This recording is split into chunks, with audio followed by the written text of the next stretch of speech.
Yo, here we go again, man. Coach Ruben here in Tucson, Arizona on 24/7 podcast. We here with Mr. Gaddis Gain himself. How's it going, sir? Doing good. How you guys doing? Oh, man, we're doing great, man. Hey, it took us a while to get out here, man. Appreciate the invite. So I really came here to find out, I know you have your company, Gaddis Gain Athletics, but then you have GGE, the 7-on-7 program, right? Yes, sir. So before we kind of get into that, I kind of want to know, how did Gaddis Gain Athletics come about? How did GGE come about? And a little background. From what I'm hearing, yourself was a pretty good athlete yourself. I heard you played football, one of the highly recruited athletes, played some arena ball, different things like that. So, before we get started, kind of give me a little short background of how that all came about. All right, so basically, I'm gonna keep it 100 with y'all. We started training out myself and my boys when we was in college, like JUCO type thing. We didn't really get into the training and really have the resources and things like that when we was in high school, so we were just playing ball. So when we got to college, we was like, damn, we got to start training type thing. So we was on YouTube looking at little ladder drills, doing this, just trying to do little drills. It started off like that, and then I started getting kind of a little good with it, and I was making sure that everybody was out there doing it. And so it just started like that with just the boys out there. And then after I left JUCO, went off to college and things like that, and then came back home, and that's when I started doing the little Canadian and then the arenas type thing. So just doing back and forth. When I used to come back home, that's when we used to get the little kids out here, get them on the field. We do like the little free workouts and do a little $5 workouts and things like that just to get the kids going. And then everybody would hit me up like during the season, like, hey, you still training? Like, nah, I'm during my season right now. I'll be back in the off season. So we used to do a lot of off season training with the kids. And then, like I said, I got a contract here with the Sugar School, so I was basically here so we could train every day type thing. So then we started doing that, picking up with the training. And then I started training these kids they were about 11 years old, had my group. And then I started seeing the 7-on-7. I was like, that's pretty dope. And I was like, you know what, I'm going to take the kids that I train, and we're going to throw them on a team when they get to 8th grade. So that's what we did our first year. And that's how GGE came about. So we got Gaddis Gains, and then we just added Elite on it. So the best kids that train with me, put them on the team, and then we're going to go travel, and we're going to see what we got. So. Okay, so when was your first year of your first team? So 2 years ago, what was that, 2020? 2 years ago? Yeah, this is our third year. Are you sure? 3 years ago. Are you sure? This is year 3. You I'm positive. Of what? You of positive? Training?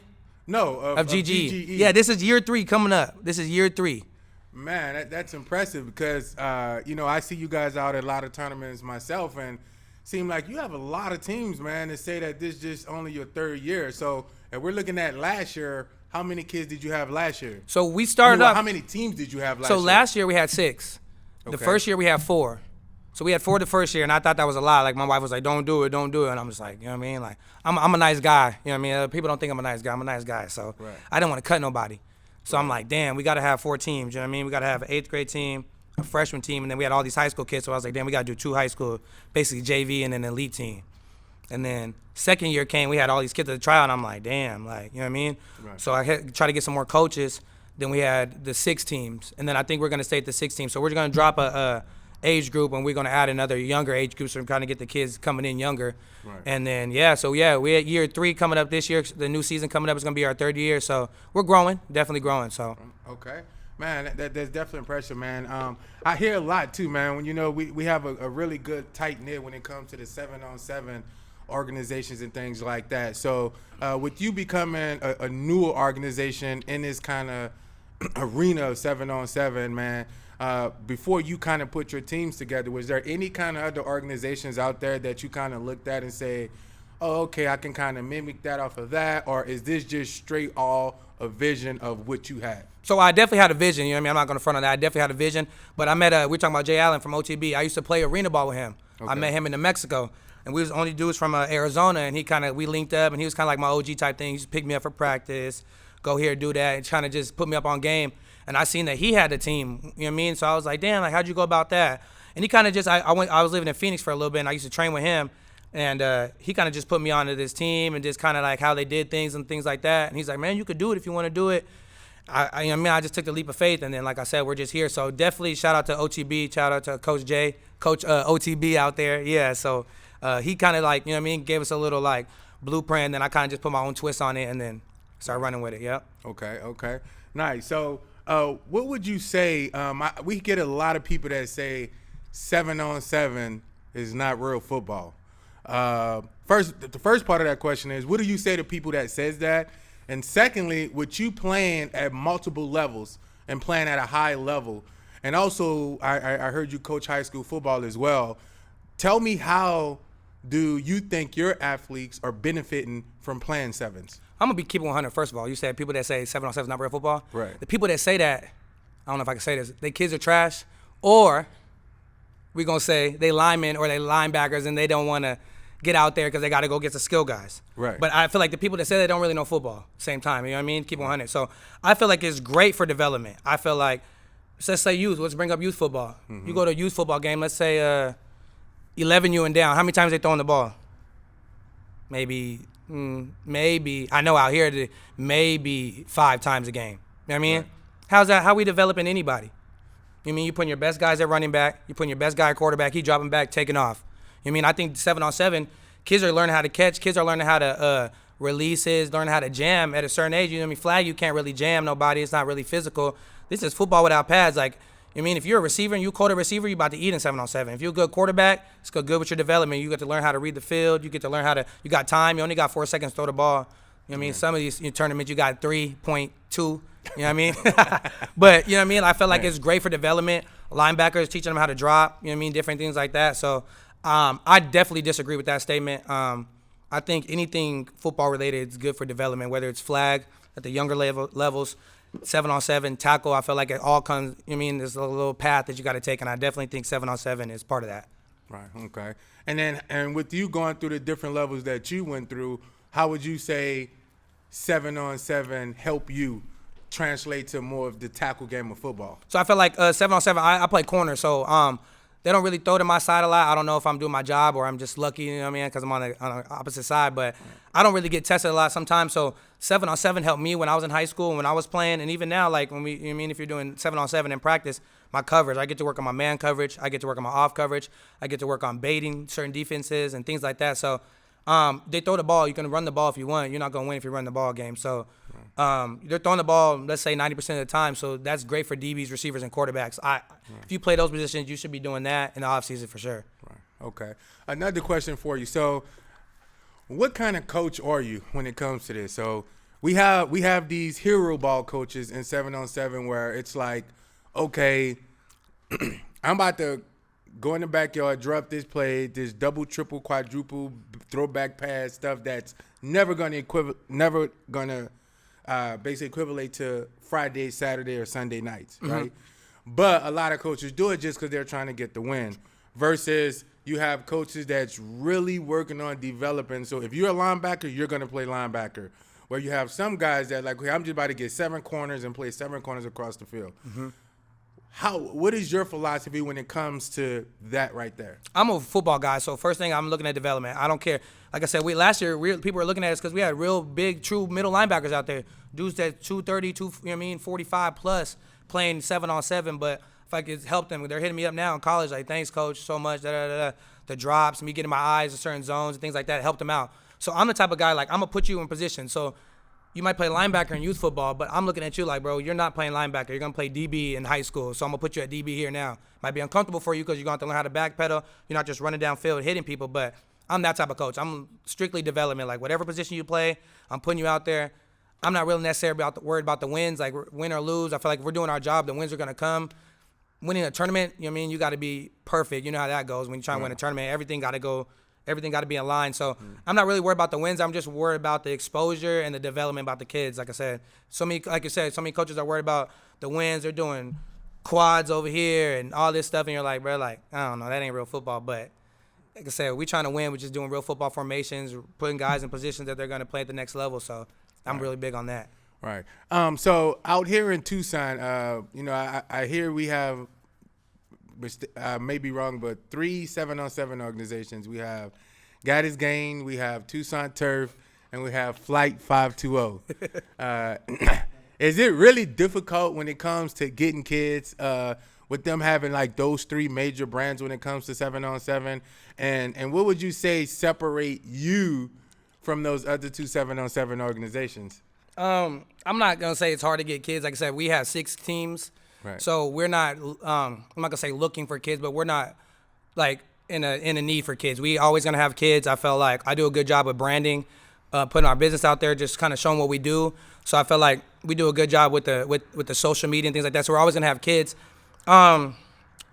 What sets us apart and what sets me apart is I played the game. I can still play. I got contracts in my email right now if I want to play. I don't think I'm gonna play anymore, but I'll get out there. I line up with the kids. You can ask me whatever you want. I feel like I kind of, my knowledge of the game is kind of high, so I'm not just one of those guys who's gonna get out there. I don't have no kids out there, so it's not daddy ball. I mean, we aren't getting paid for this. So I'm really out here trying to get these kids to the next level. We go on visits. I'm really picking these kids up, taking them to school, things like that. So I think that's what separates me a lot. It's more of a mentorship and like a type of thing than more just a 7-on-7 football type thing. Like these kids come over for family barbecues. They're cool with my wife. My kids know them. So it's just everybody. And I'm not talking about just some of the kids, everybody. So it's basically you're saying it's bigger than 7-on-7 football. Definitely. It's bigger than football, period. You know what I mean? I want these kids to get to the next level. My biggest thing is coming through my program is if you come through the program, you stick it through, and the younger you come in, the better. I mean, if you stick it through, you're going to go to college. I feel like, especially just the connections I build with just knowing coaches and things like that, getting these kids to go to these tournaments that you guys put on and going to these other tournaments, national, to get these kids exposure, I feel like if you're through the program, you're doing the training, you're keeping your grades up. We do grade checks, too. I don't know a lot of people that do grade checks. We do grade checks. You don't have your grades right. I don't care if you're the best kid on the team. You're not playing. And we prove that. You know, we had to prove the point sometimes. And kids leave, parents leave. When you're doing grade checks, and it's like, well, why are you out here? Same time. If you're out here just to play, we don't want you. If you're out here just to have fun, we don't want you. If you're trying to get to the next level, you're trying to get coached up, and you're trying to compete, we want you. So it's like. So, and that leads me to the next question. So if it's a kid out there and they're looking for a 7-on-7 program in Tucson, what are some of the characteristics, what are some of the things that they need to have to be able to put that Gaddis Gang Elite uniform on? First of all, you need to be a dog, like straight up. Like you can't be scared to compete against nobody because you say when you go to these tournaments, you don't know who you're going to play. Right. We might sign up and play a team full of 5-stars. You're going to tuck your tail or you're going to stand up and be like, you know what, I don't give a damn. I'm from Tucson. I'm going to show my, you know what I mean, I'm going to do my thing. So we're from Tucson. We're not from Phoenix, so we get kind of on a little bit out here. So excuse my language, but you know what I mean? So so I like to have a chip on the shoulder, first of all. Like I said, compete. And then the biggest thing is just wanting to do something with football, not just being out here just trying to play. I want you to kind of want to have a plan. And that's my biggest thing. I'm going to help you, you know what I mean, get to that goal. So you got to be able to compete. You know what I mean? You got to be a dog. You got to have good grades. And you know what I mean? You got to want to play football. Like, that's the biggest thing with me. I want real football players. I don't want these TikTok guys out here that's just trying to take pictures and just post that I'm on the team. Nah, I need guys that want to play ball. So and I can kind of see that a little bit. So I follow you on all your social media platforms, and I'm going to call you out on a couple things. So I've seen a couple times where you may make a post about we not for everybody and loyalty and different things like that. So a lot of time I'll be reading through the lines. I'm like, man, loyalty, man, did somebody just leave him and go to another squad? Like what's going on? So when you're speaking about that, I feel a lot of energy, you know, from your messages on there. Tell me a little bit about, you know, where you coming from when I see that kind of stuff. And like I said, when I speak, I just speak in general, you know what I mean? So, and sometimes it makes people feel some type of way. And like I said, if you're uncomfortable, I'm sorry, but I'm the type of guy that likes to provoke controversy and change. So, you know what I mean? I just feel like I'm a big family guy. I feel like I put a lot of time and a lot of effort in this. You know, it's a lot of time. I feel like I train a lot of these kids for free. I put a lot of time and effort. Me and my wife, we're traveling, we're buying snacks. Like, we're trying to do the best that we can with this program. We're spending a lot of our own money. So I just feel like I'm real big on the loyalty thing, like, and the family aspect thing. And it's like, I'm real big on the everybody needs a village type thing, but I'm real big on, like, if you got a trainer or whatever, you like the trainer, you stick with the trainer. Like, you don't need to be going to this, that. And it's not about people claiming the trainer. I don't like to claim kids. I like the kids that kind of claim where they go and feel like I like that type of love. I don't like to be the guy that gets a kid one time and, oh, that's my guy, I've been training him. Like, bro, you worked out with him one time. So I feel like a lot of kids like to come, like I said, play to play, right? You want to come on my team. Oh, we're not playing in this tournament, but this team's playing on this tournament. You want to go over here and missing practice, missing training sessions, but your boys is over here, you know what I mean, grinding out and waiting for the next tournament. But you, oh, this team hit me up, this team hit me up. And if that's what you're going to do, this ain't the place. You know what I mean? So I'm big on that. Like I said, I kind of want to, it's bigger than football. I kind of want to build like a family environment and like I said, a football kind of academy type thing where it's like these kids are coming up through here from 10U or 9U, whatever, all the way up to high school, playing through this program and kind of like repping the program how I rep the program. So like I said, we're not for everybody. Guys want to just play to play. They want to have bad grades to play. You mean they want to be uncoachable and things like that. Like, I'm not playing that. Like, I mean, it's my program. I like being able to say it's my program. I can do what I want to do. I can make the rules. So I'm real big on family. I'm real big on just being loyal. And I'm not saying like if you have an opportunity, some team hits you up, there's gonna be all these scouts here, bro. Go do your thing. I'm not saying that. But like I said, you don't play on 2 high school teams, right? You don't play on 2 Pop Warner teams, right? So why should you play on 5, 6, 7 7-on-7 teams? You know what I mean? Right. People say, oh, it's exposure, da da da da. But it's like, we at these same tournaments that these teams is. What you talking about exposure? You get your own exposure. I feel like if you're a baller, you're gonna bring exposure yourself. If your team is good, you're gonna get exposure. So I think a lot of that comes down to certain people promising certain kids certain things. A lot of the glitz and glamour. Yep. Maybe because this team they think has better uniforms, or because this team has this team may have 2 5-star athletes on there. And you think just because you're on that team that you're going to get some of the love that they do. I think that's what a lot of that comes down to. Yeah. And I don't think it's just with your organization. I see it all the time. I see a lot of time where one week I see a kid with this uniform, the next week he's with this uniform. I've even seen kids at tournaments that have start with one uniform and end up with a different one. Exactly. And that's one big thing. I'm not with that. Like I said, I don't care about the winning. I'm not really big on the winning. Like the winning's gonna come. That's cool. But I feel like you got to learn how to lose too. And I feel like my biggest thing is like I take kids strictly from Tucson. We don't got kids from nowhere else. Like we're not recruiting. We're taking kids right from here and we're trying to develop them. So that's my biggest thing. And you can't do that when, you know what I mean, you don't know who's you're gonna get. So like I said, we like to move up with the kids each year. We do have tryouts every year, but like I said, we like this. And it's like I'm not trying to force nobody to do anything. Like we want people to want to be here. That's the biggest thing. Like people want to be here. If you don't want to be here and you feel like I'm forcing you or making you pick and choose, then those are the people I'm talking to. Right. So like I said, I just be talking to talk sometimes. You know what I mean? So I know you guys had a short time that you guys been around.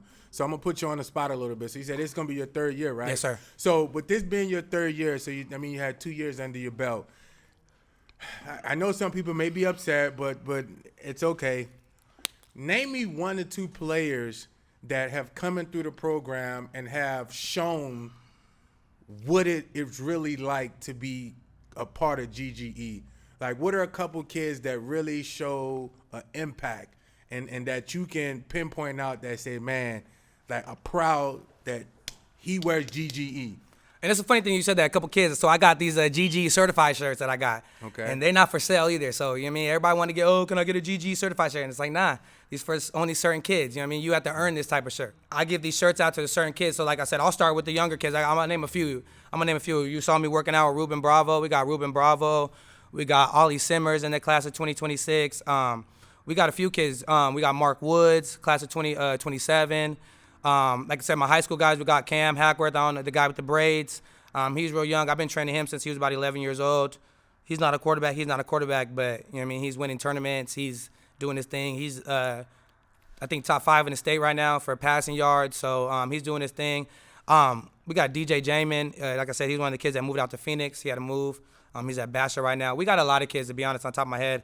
I can't name them all, you know what I mean? But like we got a lot of dogs out here that's been through the program, that's really about it, and that bleed GGE. So right. So with some of the tournaments, you guys travel too, right? Yes, sir. So with you traveling and you going to Phoenix and things like that, what are a couple of the teams that you said you guys have played in the past that you're looking forward to? I don't know if you want to consider it a rivalry, but what are a couple organizations that, every time you step on the field, it's going to be a battle. It's going to be a game. Well, first of all, for sure, all the teams in Tucson, you know how that goes. Right. Everybody kind of have bragging rights on that, and I feel like we got a pretty good record with a lot of teams in Tucson. You know what I mean? I don't want to name drop anybody, but, you know what I mean? Y'all know who y'all are. Right. But, you know what I mean? We do our thing out there. I like to pride ourselves. We went to Dallas. We beat Immortals. We played DEFCON, lost by 1. We played Texas Flex, beat them. We played a bunch of these top teams that are top teams, you know what I mean? We went out there with straight Tucson guys and was out there turning heads. So asking questions, damn, man, what you guys do? Y'all training all the time? Like, damn, your routes, this or that. So that's a big thing I like for my kids to do. A lot of kids in Tucson don't get a lot of exposure. Right. So I like to expose them, you know what I mean? Sometimes it humbles them. Sometimes they kind of get more confident. So I think that's a big thing I like with the 7-on-7 circuit. You get to kind of play competition and teams from all over. And you get to kind of see what you're made about. You know what I mean? If you're going to fold or you're going to stand up to the challenge. And, you know what I mean? Sometimes kids fold and sometimes kids kind of step up and do their thing. But that's one of the biggest things I like, the competition thing and just going out there and playing those top teams that you get to see all over the internet, and they real quiet when you beat them. So, yeah. Right. No, definitely. So a couple more questions, man. I don't want to hold you up too much longer, man. Every year we see all of these programs that come, and then in the next 2-3 years they're no longer here. Mm-hmm. If they had anybody out there that's looking to start a 7-on-7 organization or anything like that, what would you say a couple keys to success for GGE these first couple years? I'm gonna say big is just time management. You know what I mean? Trying to just basically figure out, especially with us, we're having 6 teams. You know what I mean? Not that many coaches. I coach 3 teams myself, so I got to be over here. So we got to have 2 different practices. Our coaches are at the field sometimes. You know what I mean? 5 hours in a day trying to have a practice. So basically, time management, getting a good coaching staff you could trust. Guys that aren't out here just trying to do their own thing. Like you said, there's coaches out here that are just trying to win games. Then there's coaches out here teaching real football. And that's one thing I came across. We had some coaches that are just out here teaching, you know what I mean, this, and that. And it's like, well, what are we teaching? So my biggest thing is I'm get coaching staff. I'm big on coaching. I'm big on developing and teaching the kids what they're doing, not just throwing star guys out there. So doing that, and then just basically finding a team. Like I said, you don't want to have a tournament one day where you only got 5 guys because another team hit them up. So just basically getting your kids to buy in. That's the biggest thing, the buy-in factor from your kids, from the parents. And then once you get that, you know what I mean, you start to grow. But basically just finding, you know what I mean, a tight little squad that wants to basically grow up together and kind of get better together. So. Okay, man, I really appreciate, man, you guys having us down, man. Yeah. I want to say one more quick thing, man. I don't know if it's been out there yet, man, but I want to see what you think about it. I've been talking to, I know, here locally in Arizona, Red Zone is the biggest tournament out here, and I've been talking with Jason a lot, and he's been thinking about more towards the end of the season, putting on a 7 tournament for coaches. Ooh. Right? Ooh. And for bragging rights. Ooh. Right? So if he was to do something like that, would you be able to put together a squad in Tucson and think you really can compete? A GGE team, a coaching staff? Yes. First off, let me say this. We got the best coaching staff in 7-on-7, skill-wise, playing-wise. Wait, cut. No, don't wait, cut that. No, wait, hold. Don't cut that. Not involving Team 24. Involving everybody. You bring your coaches out there, line them up. Wait. We'll play them. Wait. Coaches, not scheming. I'm talking about put your cleats on. Hey, we're still on the air. It's all right. You really want to say that? We like that. You really want to say that? We like that. Okay. Well, GGE, if you get a 7-on-7, we'll be out there. I'll sign up first, my team. And who's gonna guard me? And who gonna guard me, first of all?